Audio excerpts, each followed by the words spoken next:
Well, we shall see whether I have that or not. Okay.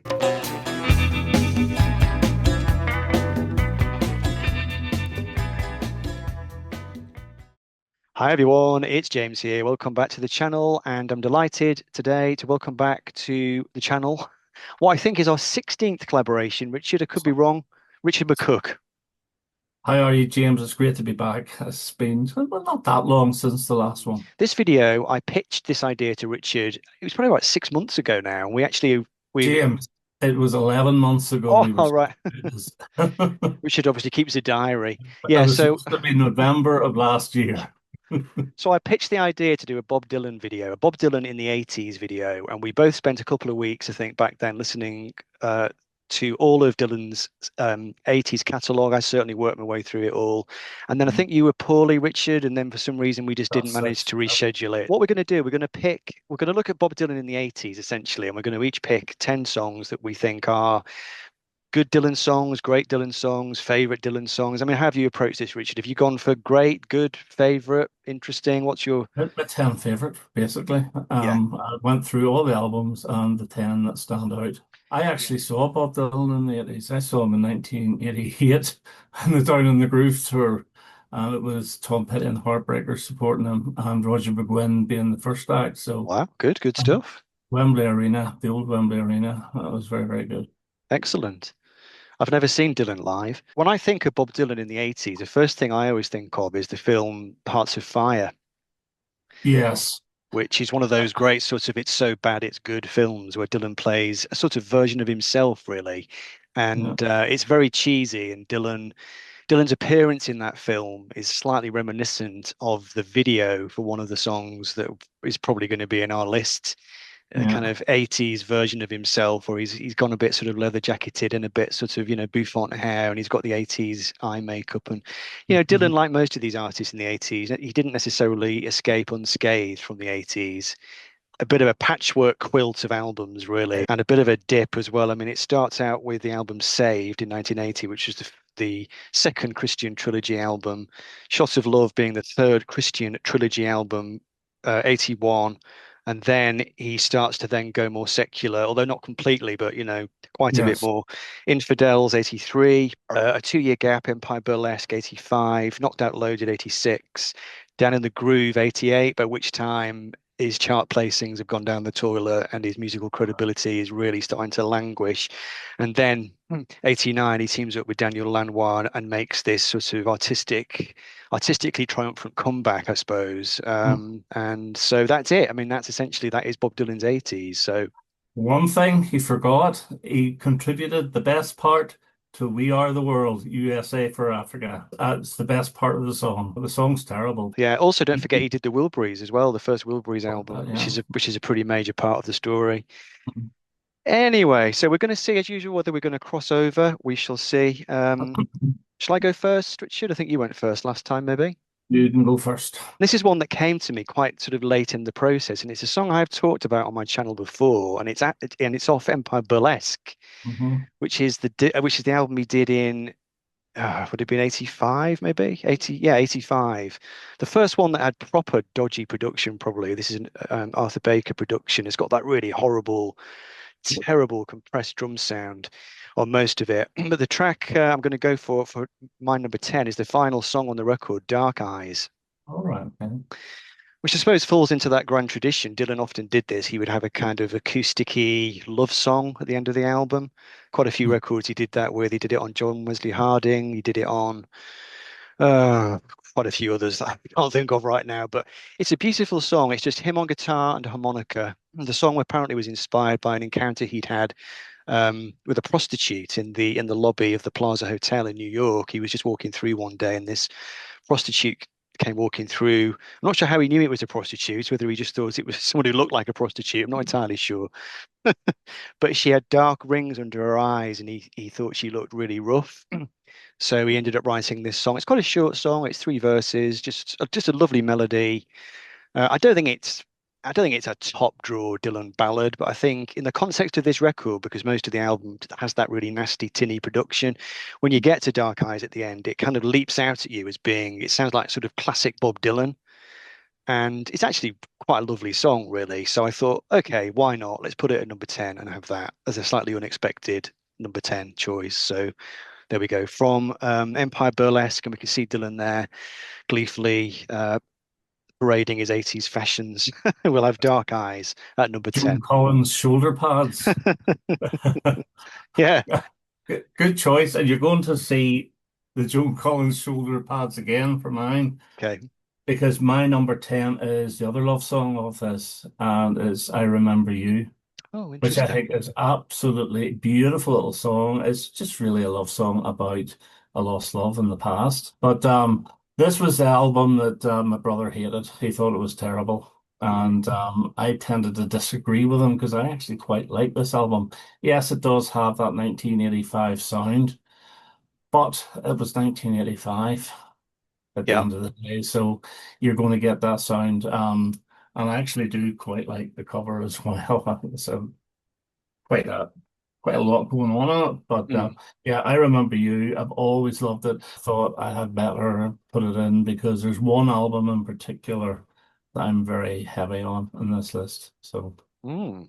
number 10 is I Remember You. Interesting. Are we going to get multiple selections from Down in the Groove, I wonder? I shouldn't laugh because maybe you have. I don't know. Yeah, we'll Uh, see. okay, now, so number 9 for me is a song which it nearly didn't make my list as well, for the simple reason that it's such a simple songs, and it is In the Summertime Mhm. from Shots of Love, which I think is a song which has got into his set lists over the years. It seems to be a song he's quite fond of. He does seem to play it a lot. And yeah, it's a bit of a deep cut. I don't think it was a single, was it? I don't think so, no. No, it's just got a lovely vibe to it, as has this whole album actually. Shots of Love. There's a really great band on this record. I really love the feel of it. The thing is, like I said, it's quite slight as a song. It doesn't make much sense on a winter's evening. You kind of have to have it. It's almost like it has to be listened to kind of outdoors on a summer's evening. It has a very particular kind of context, but it's just a lovely, pleasant, nice sounding Dylan tune. Nothing pretentious, nothing overblown, quite sort of understated, really. So I thought, let's have that at number 9, In the Summertime from I'll, Shots of Love. I'll tell you who does a very good version of it. In fact, Chrissy Hynde released the album Standing in the Doorway. I've got that on CD, yeah. Yes, she does in the summertime. In fact, she does quite a few of his 1980 songs on that. Okay. And so give it another listen. She I does a sh very good version of In the Summertime. There's quite a few songs there that she, I think, almost improves. I should But go back to that and have a listen. Yeah, definitely. yeah. Well, my number 9 is from Knocked Out Loaded. And it's the only track you could pick off this, and it's Brownsville Girl, Yeah. which is over 10 minutes long. And it's basically reminiscing about events that he went through in the past. Where do you ever hear Gregory Peck mentioned in a song? Yeah. And he's got a new film coming out, so he's going to stand in line for it. Yeah, yeah. So yeah, I do like it. The only thing that puts me off this a little bit is it's the narration vocals Mm. at the start where he's just Talking. speaking, yes, talking the words. But as the song goes on, he actually starts singing the verses as well, and it's got a real Mexican feel. With the horns and all in the chorus, Yeah. and I think it's very very good. And it's basically the only decent song off this album. Mm. And this album I think is really weird because the front cover and the back cover are exactly the same apart from the barcode. There's no difference. Normally there'd be a Yeah. slight variation with a track list or something, and I've never seen that before, apart from like the Beatles' White Album or something out Mm. there, but exactly the same, so you I never can know. I can think of one, Richard, Yeah. approved by the Motors, Is exactly it? the same, Is it? back and Ah, front. right, okay. Yeah. So yeah, it's a highlight from this album without a doubt. And I know Tom Petty's all over this album as well. And the one he co-wrote with Tom Petty's not bad either, but Brownsville Girl, very, very good song. For me, it gets a bit samey after a while. It's a very Yeah. long track, but I suppose quite a lot of Bob Dylan songs are like that. Think of, Visions of Joanna or something. It's the same thing over and over again, isn't it? Yeah. But you're right. I mean, the Mexican horns are really beautiful, and it's got such an epic, dreamlike quality to it. It is classic Dylan in a way. You're right, and it Mhm. does sort of stand out like a sore thumb on that record, which is, fairly mediocre, let's face it. Mhm. So, Yeah. yeah, good stuff. Okay, well, so as usual, we haven't crossed over yet. So the next track, I think you're going to have this one. I put money on this because I know we've talked about it before. We did a video before where you mentioned it, not so much in relation to the song, but we talked about it in relation to the video, I believe, which was a video on a video jukebox that you used to enjoy. And of Yes. course, it is the opening track from Empire Burlesque, Tight Connection to My Heart, which originally had been called something else. It was, what was the original title of it? Has anybody seen my love? I think was the Has anybody original. seen My Love? Something like that. It was Mm. actually an outtake from the Infidels album. So it's got the same musicians on it. It's got Sly and Robbie on it and a couple of other people. But for some reason, it got ditched from the album. He Mhm. went in and rewrote the lyrics, and for some reason, he chopped out loads of the original lines and replaced them with lines from Humphrey Bogart movies. So quite a Mhm. few of the lines in the song were taken from these old films, and Mhm. I know there are some fans who thought that was a bit of a wasted opportunity because they see the original version as being really good. I don't really mind because I'm not a big fan of Humphrey Bogart, and I've never really watched any of his films anyway, so they don't particularly jump out at me. So again, I mean, this is a track which is very, very 1980s. He did a video for it, I think, was it filmed in Tokyo? I'm not sure. I have no idea. It's just a classic 80s video where he's wandering around, he's in a hotel room, and then he's at a gig, with a sort of club band playing. And this is the video where I think it's really quite similar to Hearts of Fire, really. He's trying to reinvent himself as a kind of almost like a sort of mid-80s heartthrob figure. Doesn't really I, work. I think it's a good pop song It is. more than anything. That's all it is. It's a pop song. Yeah. For the 80s production again, it's on the same album as I Remember You. And I just think it works so well. It's Yeah. whenever you place it beside something like a Rolling Stone, you think the production's awful. Yeah. But when you play it on its own right, there's nothing wrong with it. No. Well, we shall see whether I have that or not. Okay. Okay, well, my number eight is from Shot of Love, Mhm. and it is Property of Jesus, Oh. which I think is now, I am not a religious guy at all. Well, I'm not anti-religion or anything, but this is basically about somebody who is being ridiculed for having faith. And it's very interesting, the words. But the thing about this is, I think it's got a cracking chorus and it's got a real good chugging rhythm the Mm. whole way through. And I just think it sounds absolutely brilliant. I can listen to Christian albums and all the rest of it, fine, no problem. Because a lot of the songs on this you can take as him singing about God, Mm. or you can take about singing about the love of his life, his wife or his girlfriend or whatever. But Property of Jesus, I think it's really, really good. And you feel sorry for the guy who actually has the faith, Mm. because he is getting basically that the mickey taken out of him because he believes in God. And so that's my number eight. Absolutely love it. Interesting choice. I did not see that one coming. I really did not see that coming. I actually like pretty much all the songs from that record. I think it's quite an underrated album. Good stuff. Right, so yeah, I'm on number seven, aren't I? And again, I'm going to go a little bit like I did with the song from Empire Burlesque. Now, I'm going to go with the final track on side two, being the ballad "Don't Fall Apart on Me Tonight." Just another one of these deceptively simple love songs. It's got a really lovely harmonica part in it.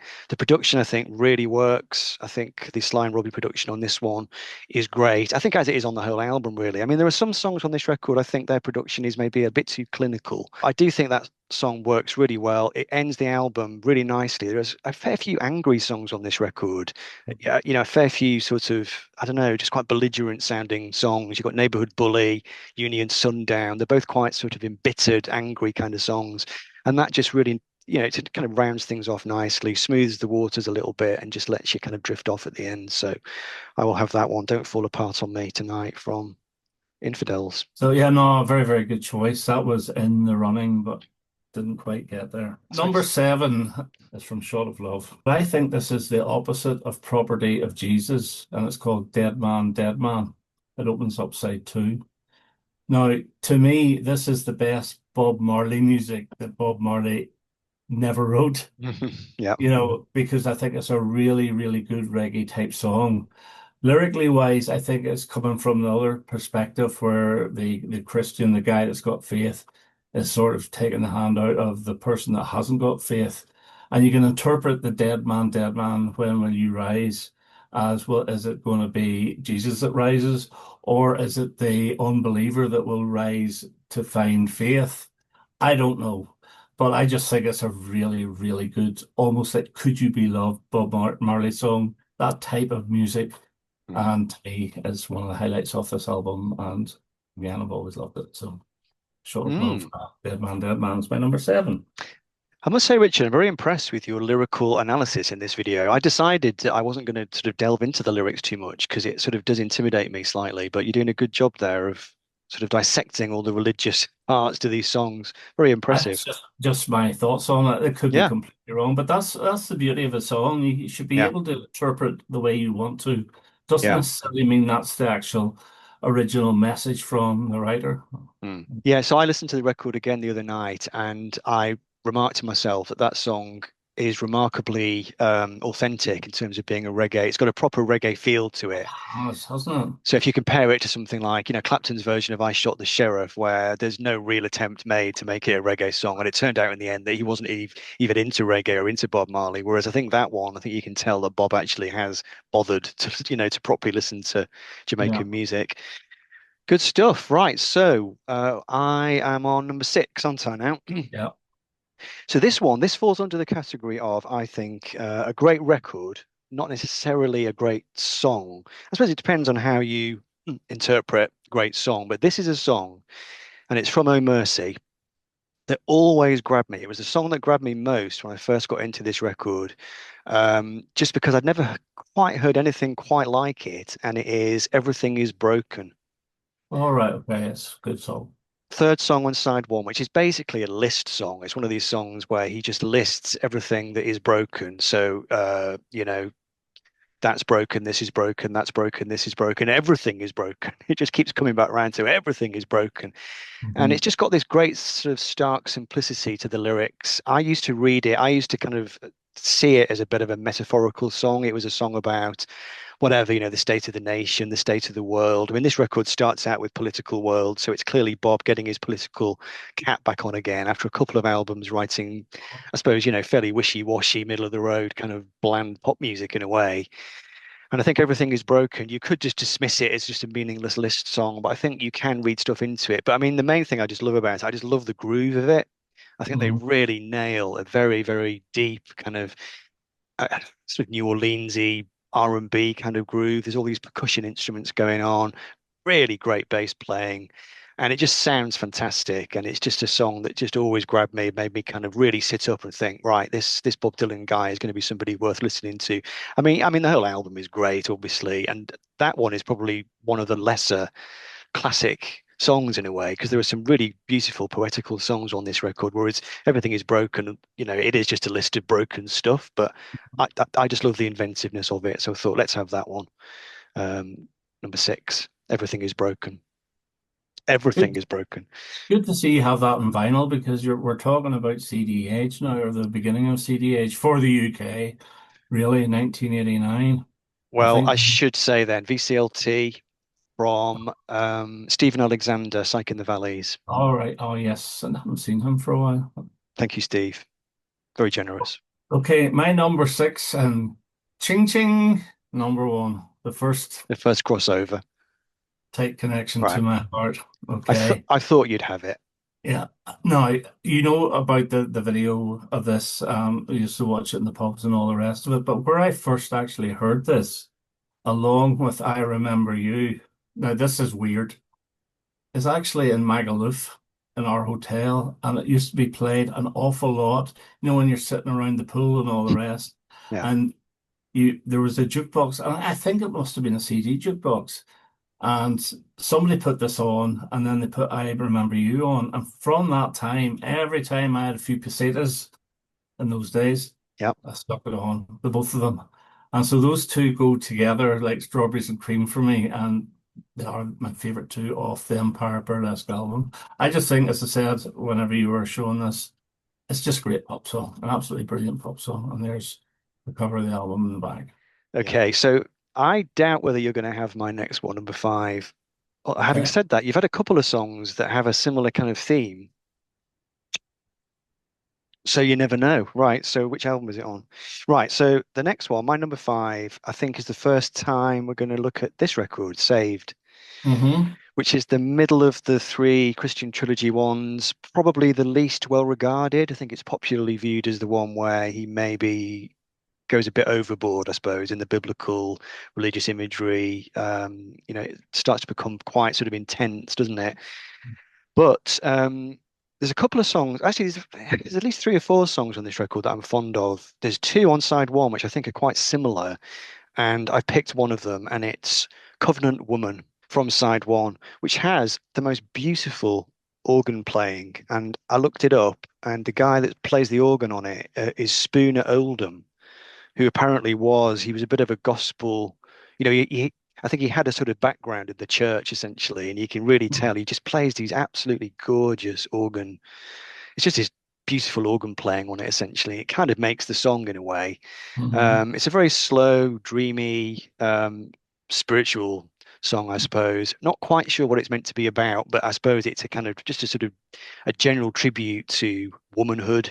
It could be interpreted as his tribute to, Mary, Mother of Jesus, or you could Mm-hmm. interpret it more broadly as just a kind of ode to women in general.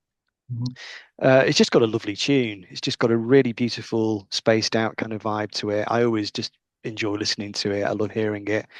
Yeah, so I kind of went for that one. The song after that, What Can I Do For You, is actually quite similar. They're both quite similar, kind of Yeah, they are. slow, melodious songs, but that one has the edge for me, I think, just because of that organ playing by Spooner Oldham is just absolutely beautiful. I wanted to show this record. There were at least a couple of contenders apart from that one, but I thought I'd go for that one in the end. I nearly put Saving Grace down, Mhm. but I have to be in the mood for that one. So I'll go for that one, Covenant Woman from side one of Saved. Do you not think that the Saved album starts off not great? I don't actually mind. I don't mind the opening It starts track. five round, doesn't it? Yeah, and then Saved. Yeah, Mhm. I quite like that. It's quite rocking, isn't it? Right. Well, my number five is from Infidels, and it's License to Kill on Wow. side one. Hmm. Now, the reason I like this is I love the tune of the verses. I love the structure of the verses, even though I will say they are very, very similar to one of my favorite Elton John songs from the 1980s. And it's a track called The Retreat, which was a B-side of Princess, but was recorded around the Fox sessions. And it sounds really similar, but the sound of this is absolutely beautiful. Now, what is it about? It's basically about man thinking he owns the world and can do whatever he wants, and he can start wars, or he can ruin the planet, or whatever. But to me, that is a crossover from the Faith Mm. albums, because I think there's a little bit of a Christian faith in this as well, saying like, yeah, man cannot do what he wants. He is not the overall superpower. God is. Do you know what I mean? So I just love it, and it's very short as well for a Bob Dylan song. I normally pick quite longer ones. This is just barely over 3 minutes. So License to Kill is my number five. Yes, it has the line about walking on the moon, Hmm. the Yeah. opening line, isn't it? Yeah, yeah. Wow. I never considered that one. It's a good song. It's just not one that I thought about. So that's good. You've surprised me again. Hmm. Right. So moving up then. We're really whipping through these, which is good. Number four for me. This was always going to be on my list. I really, really love this song. In fact, so four, three, two, one now are, just complete shoe-ins again for me. So from Shot of Love again, we're going to go with, I think it's track two, Heart of Mine, which has a piano part in it that reminds me of a couple of different things. It reminds me of, it's really strange, but it really reminds me of Step On by the Happy Mondays. It's got that dead, dead, dead, dead, dead, dead, dead, dead kind of Hmm. piano. Also sounds a bit like Beautiful Love by Julian Cope. Just this Yeah, really lovely sort of it sparkly piano. does. Hmm. really, really effervescent. I'm not sure who plays the piano on it. Is it Carl Pickart? It's just a lovely song. It's very, very feel good, very upbeat. I mean, the two tracks that I've picked so far from this record have both had that kind of quality to them. I picked In the Summertime and this one, Mhm. Heart of Mine. They could almost just be sort of A side, B side. They're just both really lovely summery songs, very Yeah. enjoyable. No big kind of message to them. So yeah, it's just a song that just always lifts me up. Mm. So I thought I'd go with that. It's interesting because you seem to be going for the slightly more lyrically heavy ones from this record, whereas Yeah. I tend to be veering more towards the ones that are just, pop songs. So it's interesting, isn't it, where you kind of hear things differently. Well, I will say that that and my number 10 were the two. I was going to pick either Okay. a Heart of Mine or I Remember You, and I went for I Remember You. Okay. It is a really good song. It's very, very summery. I think it's almost got even a little bit of a calypso type feel to it. It's got a Yeah. really chuggy groove to it, a real. So it is very, very good. Yeah. It's got Ringo on drums, that one. Ringo on drums, Ron Oh, Wood on guitar, and Donald Duck Dunn from Otis Redding's band on bass. good. And it was covered by Norah Jones as well, apparently, though I've not heard her version of it. Okay, my number four. Ching Ching. Oh, Second one. good stuff. In the Summertime. Hooray! Which is an absolute beautiful little song. I think Yeah, it harkens back a little bit, especially with the harmonica. yeah, I know he's had harmonica the whole of his career, but it's actually quite heavy. it And is. Yeah, this it sounds more like the 1960s. And really, it was the Chrissie Hynde version that got me to listen to this again and absolutely love it. And he said everything about it. It's a harken back in the summertime again. It's a love song, really. yeah, And yeah, absolutely love it. So that's my number four. good stuff. So we've had two crosses so far, haven't we? Yeah, Tight, tight connection and in the summertime. yeah. Cool. Mm. Right. Well, we've just conferred off camera because I've messed up essentially, and there was a song that I wanted to include, and because I was making a mess of my list, I've ended up missing it out. So to compensate, what me and Richard are going to do now, we're going to do two songs each for number three. We're going to do joint number three. So the first number three one, I felt like I had to include a song from Oh Mercy that wasn't Everything Is Broken, because Everything Is Broken is not particularly characteristic of this record. Most of the album is very slow, ruminative, quite a lot of piano, sort of hymn-like songs, really. But the problem is that they're all much of a muchness. They're all really good, but there's very little to distinguish them. If you take When Teardrops Fall, Ring Them Bells, Man in the Long Black Coat, Most of the Time, What Good Am I, Disease of Conceit, it's almost like they're all just the same song, and he's written different lyrics or slightly different tunes for them. So I couldn't really choose. And then I listened to the record and it got to the final track, Shooting Star, and I just thought, yeah, it's got to be. Shooting Star essentially does the same thing as all of those songs put together. It's another one of these album closers for Dylan. Just absolutely beautiful chord progression. Just a lovely late night love song again. Apparently, he wrote it spontaneously riding on the back, or he was riding a motorbike through the bayou in New Orleans with Carolyn Dennis on the back of the bike.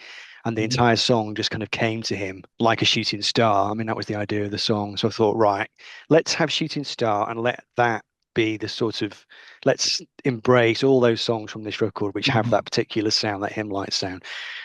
So that's my number three. What are my two number threes? So you do your first number three, and then I'll do my second number three. Okay, this is the one I'm shoehorning, and no surprise because I said this nearly made the number 10, and I'm happy to be one of the number threes, and it's Hard Like Mine. And Cool. we talked about this in quite a lot of depth, really, so I won't say much more about it. But it's very uplifting. Really enjoy it. Yeah. So, yeah, Heart of Mine is my uh, new number three, or my substitute number three. I'm pleased you went for it because when I was talking about it, I thought you went a bit blank, and I was thinking, oh no, Richard thinks that's a terrible song, but it's because you No, were no, no, no, no, no. okay. Great stuff. Okay, so my other number three then, and this is a song which last time we did the video, when we were planning to do the video, it was very clear in my mind this would be number one. But I've decided in the end to put two songs in front of it. So for number three, I'm going to put up what is arguably, I think, maybe objectively, maybe either Dylan's greatest song of the 80s or second greatest song of the 80s. Maybe second greatest song of the 80s. But I'm going to put it at number three, and it is Joker Man. Joker Man. My number Wow. three is Great stuff. Right. Okay. Yeah. my number three. I'll let you talk about it because this is one of the songs I don't know what it's about whatsoever. It Yeah. confuses me. But it's the sound of it and it's those Yeah. little Mark Knopfler guitar licks that really make us. But I'll let you carry on. Yeah. Well, I think there's a political dimension to the song. There's a religious dimension to it. This song flipped my lid when I first heard it. I just thought it's just incredible, just the way it just like stanza after stanza. And something's happened to his vocal delivery from the previous record. All of a sudden, he just sounds like a man possessed. Yes, he does. It's not just that He's given it his all in his vocals, yes. yeah, absolute enunciation. Just every single word is just spat out, just incredible poetry, wonderful tune. As you say, great musicianship. Um, why am I putting it at number three rather than number one? Well, I suppose I've enjoyed the two songs I've got above it more, I guess. I suppose the thing about Joker Man is that it's such a long song, and it's almost like you sort of have to be in the mood for it because it is one of his verse after verse Mhm. after verse after verse, and the chorus is the same each time it comes around. So it's one of these ones where you kind of do have to be in the mood for it, and that's why I've allowed it to slip. But I still think probably it is his second greatest song, objectively, maybe of the 80s, Possibly. maybe possibly, but yeah, I mean certainly a great masterpiece anyway. And so yeah, I love Joker Man. That's my second number three. I think it's his most famous song of the 80s. Yes, it is And, definitely. Yeah, Vampire Weekend, the band I love, actually do a version of it. didn't know Uh, that. they they play it live, so you get some but like recordings of it live. So if they like it, it gets a thumbs up from me. So that's my number three as well. So it's back over to you again for number two. Well, no, And you let's swap because I've been talking for a while. okay, right. My number two then. And this is the album I laid very heavily on, and it's Yeah, Every Grain of Sand. And I think it's one of its most beautiful tracks. I think this is you number two as well. number two. Yeah. So we've matched actually on three and two. This will be Mm. interesting. We're not going to match a number one, I know for a fact. But Every Grain of Sand, again, is a Christian song. It's him looking back. And the way I portray it is he's looking at his past mistakes and he's still struggling. Mm. So he is going forward with his faith and he's finding it actually a little bit difficult, but he's determined. But it's to almost the guitar on at the start to me is like a 50s ballad doo-wop type intro, that sort of thing. And I just think it's works so well. It's over 6 minutes long, and it seems as if it's only 2.5 minutes. It just engulfs you. It's an absolutely brilliant song. It was very close to making my number one choice, but it's my number two. Me too. I mean, that's when I said that Joker Man was maybe his first or second greatest song of the 80s. It was Grain Mhm, of Sand that I was thinking maybe that mhm, one is greater because the lyrics are maybe a bit more approachable. They're a bit less mhm. dense poetic illusion. You can really follow the strand of the story through it. And it is absolutely spellbinding as a song. It's beautiful. And again, it's another one that Chrissy Hine did on that album. Okay, shall I do my number one then? Yeah. Back to Infidels. So the song that I've not been able to stop playing while preparing this video, and I can't get it out of my head, to quote Kylie Minogue, is Sweetheart Like You. Yeah, it's a good song. That was a single as well, I believe, especially in America. Yeah, yeah. Now this song, the first time I heard it, I remember thinking it was a bit cheesy. It's a slightly cheesy lyric to it, but it's not cheesy really. It's a very powerful song, really. I mean, the thing that really sells it to me is this absolutely spellbinding guitar solo from Mick Taylor Mhm. at the end. When you hear it, you just think, my God, the Rolling Stones never realized, what a man they missed when Uh, when he left the band. I mean, it is just absolutely beautiful, stunning. The song lyric has been interpreted in many ways. I know it had some accusations of sexism because of the line about he sings something about, you should be back in the home in the kitchen or something like mhm. that. But I don't think that's the right way of looking at it. I think Dylan wrote metaphorically often, and also it could be a character in the song saying that anyway. It's not Dylan, saying that the woman's place is in the home. I don't get that from it at all. Um, I just love the way he keeps finding different ways of rhyming So the last word each time rhymes with this. So he has hiss, doesn't he? And it's kind of various ones. It's so immaculately done each time. Great, great storytelling, gorgeous tune, beautiful instrumentation. And as I said, the guitar solo from Mick Taylor just puts it over the top for me. So I thought, let's put that at number one above Every Grain of Sand and Joker Man, which arguably are more maybe major songs. So there we go. I'll have that at number one. Sweetheart Like You's very famous song as well. That would be in his top five Yeah. 80s most famous tracks. Well, my number one, this actually might surprise you, but this is the sort of song that actually does bring a tear to my eye. Mm, And we're now out of the 11 tracks that we've mentioned each, we've matched on six. that's pretty good. Covenant Woman is Wow. my Yeah. favorite Bob Dylan song of the 1980s. So I did not I see think that coming. I think it is stunning. The way I read it is it's an actual human female woman that he's met who has faith Mm, and has not pushed him towards Christianity, but just expressed how she feels. And then he's been going that way as well, and he's veering towards it. And he's going on about the best person he's ever met in his life and all the rest of it. I just think it's wonderful, an absolutely beautiful song, a beautiful chorus. And it's the lyrics in this one especially that make it for me.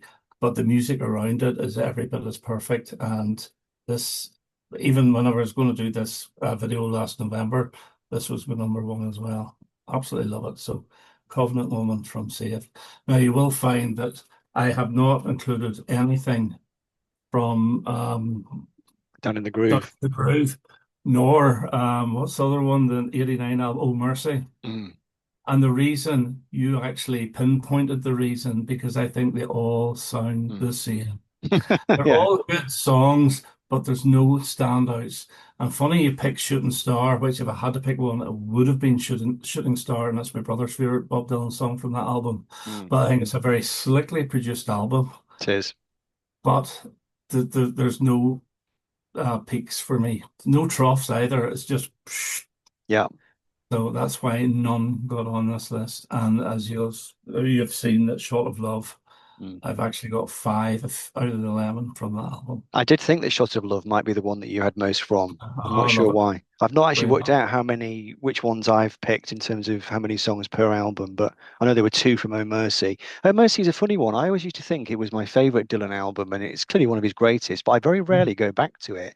And I Yeah. definitely don't ever listen to the songs out of context. I mean, there are certain Dylan albums, some of those songs that we've talked about, I will happily cue them up, separately and just hear them as songs. But there's Oh Mercy, you sort of have to listen to it all the way through. And because it's a particular kind of mood, and it's quite a down mood as well, it's not a record that sort of leaps off the shelf at me often. Maybe on a sort of candlelit night, I'll think, okay, let's listen to Oh Mercy, but not like Shots of Love or even Infidels. They just seem a bit more approachable somehow. It's interesting, isn't it? I'm really pleased that you picked Covenant Woman as number one because that's a nice big crossover for us there. I mean, we did Yeah. six, we crossed over with six, and your Yeah. number one was one of my picks. So great stuff. Well, thanks, Richard. Much Thank enjoyed you as very much. usual. Thank you for joining me for that one. And yeah, viewers, let us know what you think. Bob Dylan in the 80s. Is it a period that works for you musically? Do you have any favorites? Do you have any not so big favorites? Let us know if you've crossed over with either of us. And that'll do for now. So we'll take our leave and say bye for now. Bye.